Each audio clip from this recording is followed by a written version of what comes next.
মাওলানা রুমি রহমতুল্লাহ আলাইহি পৃথিবী বিখ্যাত আলেম ছিলেন। কিরকম ছিলেন? পৃথিবী বিখ্যাত আলেম। আর শামসি তিবরিজ একজন আল্লাহর ওলি ছিলেন, সাধারণ শিক্ষিত লোক। তিনি আল্লাহর জিকির করতেন। ওই কিছু কিছু লোকজন নিয়ে বসে বসে জিকির করতেন। আসলে তো জিকির করতে সবাই শিক্ষিত লোকেরা, বড় বড় লোকেরা কিন্তু আসে না। কিন্তু আসে জিকিরের মাহফিলে গেলে দেখবেন এই গ্রামের রিক্সাওয়ালা না দিন মজুর কাজকর্ম করে, সাধারণ লোকগুলি বসে বসে আল্লাহর জিকির আজকার করে। ঠিক না? ঠিক। এখানে এরকম বড় বড় নেতা টেতারা কোনোদিন দেখছেন জিকিরের মাহফিলের মধ্যে বসে থাকতে? যায় না, জিকির করে না। তো শামসি তিবরিজ এরকম সাধারণ লোক নিয়ে নিয়ে জিকির আজকার করে। জিকির করতে করতে সে আল্লাহ পাকের একটা নিকটবর্তী বান্দা হয়ে গেছে, আল্লাহর ওলি হয়ে গেছে। আল্লাহর সঙ্গে কথা বলার মতো তার যোগ্যতা অর্জন হয়ে গেছে। সুবহানাল্লাহ। জিকির করতে করতে মানুষ আল্লাহর সঙ্গে কথা বলতে পারে, এই যোগ্যতা আছে। আছে কিনা? আছে। এখন আল্লাহ পাক শামসি তিবরিজ রহমতুল্লাহ আলাইহিকে বললেন, শামসি তিবরিজ, তুমি যে এই সাধারণ লোক লয়ে জিকির করতেছো, এতে তো আমার কোনো কাজ হইতেছে না, উপকার হইতেছে না। তুমি একটা গ্রামের মধ্যে 2জন 4জন লয়ে জিকির করো, এতে তো কোনো কাজ হচ্ছে না। মাওলানা রুমিকে জিকির শিক্ষা দিতে পারো কিনা দেখো, তাহলে সে তো বড় আলেম, তার দ্বারা একটু উপকার হবে। শামসি তিবরিজ বলে, আল্লাহ, মাওলানা রুমি পৃথিবী বিখ্যাত আলেম, হের কাছে আমি কিভাবে তাকে জিকির শিক্ষা দিব? ঠিক না? আল্লাহ পাক বললেন, যাও। আল্লাহর হুকুম না মাইন্না ফারা যায়? গেছে।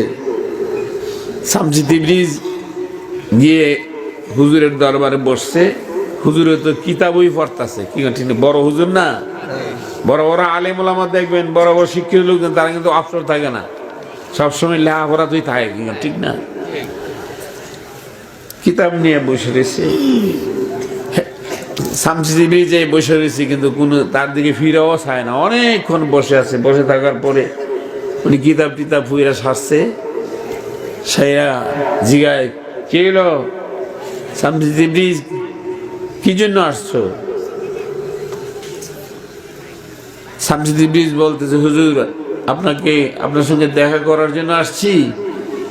আপনাদের সাথে পড়তেই থাকেন, কি সারা জীবন খালি পড়বেন? ওই তো আল্লাহকে নিয়ে বসবেন কবে?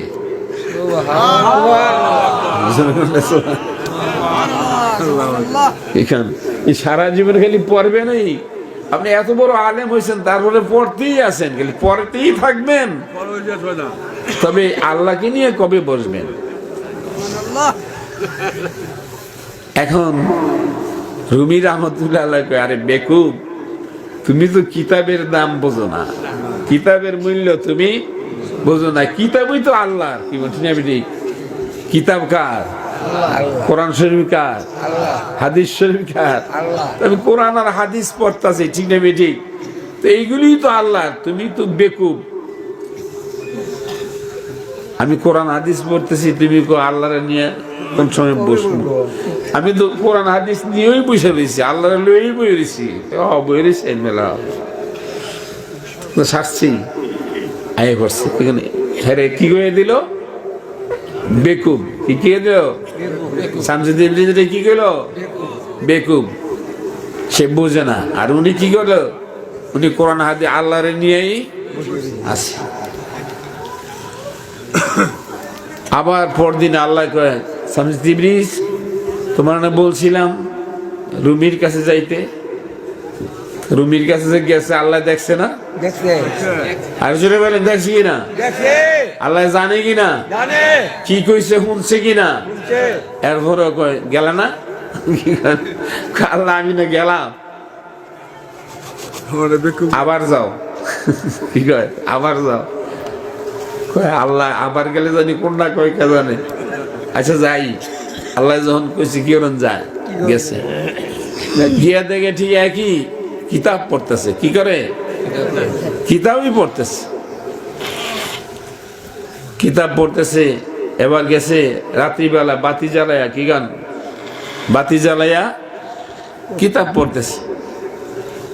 অনেকক্ষণ পর্যন্ত সামনে বসে রয়েছে, কিন্তু কিতাব পড়ার শেষ হয় না। সামজিদের চিন্তা করলেন যে না, এই বেটার কিতাব পড়া তো শেষ হইতো না, ঠিক আমি ঠিক পুলিশ বাতি নিবে গেছে। এইবার পড়েন। রুমি কয় কি করলা, এটা কি করলা? পড়েন। পড়বো কিভাবে, তুমি বাতি নিয়ে ফেলছো। বাতি নিবেইলে না, আমি নিবেলাম কি করে, আমি ফুয়ানা দিলাম, ঠিক আছে, আমি তো ফু দিছি, আমি তো নিবেই নাই, ঠিক আছে ঠিক। তুমি ফু দেওয়া নাই তো নিচ্ছে, আমি ফু দেওয়া নিচ্ছে তো আলো, এখন আলো ছিল, এটা গেল কই? জোরে কর না সুবহানাল্লাহ। আমি ফু দেওয়ানে যখন আলো নিবে গেছে, তো নিবে গেছে কই? পাগল কোথাকার, নিবে গেছে আর কই গেছে কি?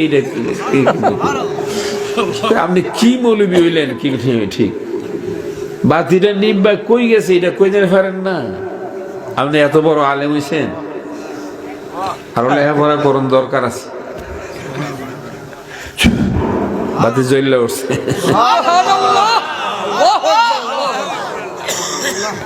ফরেন পড়তে থাকেন। এবার একটু চিন্তা ভাবনার ব্যাপার হয়েছে নি, আর যেরকম ব্যাপার হয়েছে কিনা, কোথায় থেকে এগুলি কি শিক্ষা আসছো? যাও পাগল কোথাকার। এখন গেছে বেকুব, এখন কি পাগল। যা, কোথা থেকে কি শিক্ষা আসছো? বাতি নিবা, ফু দিলে নিবে যায়, আবার ফু দিলে জ্বলে। ফু দিলে বাতি জ্বলে, ফু দিলে বাতি নিবে, আগুন কই যায় কইতে পারেন না, তো কি লেখাপড়া করলেন? যাও পাগল, যাও পাগল, চলে গেছে। আল্লাহ পাক আবার কয় কি, শামসি বেশ গেল না? আচ্ছা দেখেন, কেন আল্লাহ দেখেনি, শুনেনি, সবাই তো জানে, তারপরে কই গেল না, দেখলা না? গেছে, দেখছি। আবার যাও। এবার মনটা খারাপ, আল্লাহ কি শুরু করলো আমার লোক। হের কাছে কইলে হে কয় পাগল, মাথা নষ্ট কি করেন, আর আবার কয় হের কাছে হে হ্যাঁ রে, আমি ফের আমি এত মৌলবি হেরে সিধা করুন, আমার দ্বারা সম্ভব? আসলে কি হের দ্বারা সম্ভব? সম্ভব না তো। আইসে আজকে মেজাজ খারাপ, পাগলের আজকে মেজাজ খারাপ, ঠিক না? আয়া দেখে কিতাব ওই পড়তেছে, টান দিয়ে কিতাবটা লয়ে গেছে, নিয়া এটা দিয়ে একটা ফালাই দিছে একটা কুয়ার মধ্যে। কুয়ার যখন ফালাই দিছে, রুমি রহমতুল্লাহ একটু রাগান্বিত হয়ে গেলেন। বেকুব, তুমি কি জানো এই কিতাবের কত দাম? এই কিতাব তো সব জায়গায় পাওয়া যায় না, অনেক দামি কিতাব, কয়েকশো বছর আগের কিতাব, ঠিক না? নবীজির সাহাবীদের হাতের লেখা কিতাব, তুমি এই কিতাব ফেলে দিয়েছো পানির মধ্যে, নষ্ট হয়ে যাবে। তার প্রতি রাগান্বিত হইয়া গোসা হয়ে তারে মারার মতন ভাব ধরছে, মাইরা লেবু।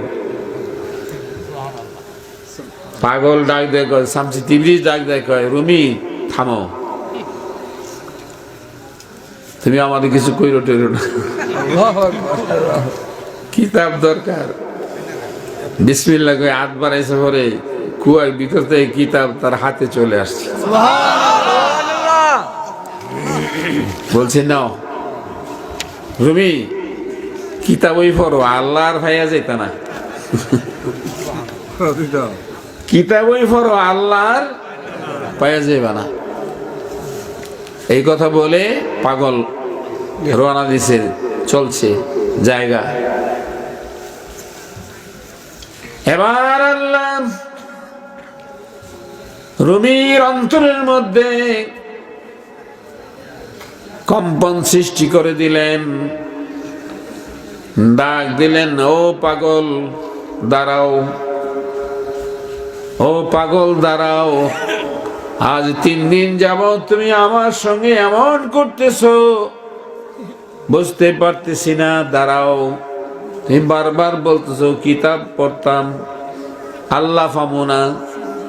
ও রমি, ও শামসি তিবরি, তুমি দাঁড়াও। কিতাব পড়ে যদি আল্লাহ না পাওয়া যায় রে, কিভাবে আল্লাহ পাওয়া যাবে? আমাকে একটু বলে দাও। জোরে বলো সুবহানাল্লাহ, আরো জোরে বলো না সুবহানাল্লাহ। পরিবর্তন করলো কে? দিলের পরিবর্তন করার মালিক কে?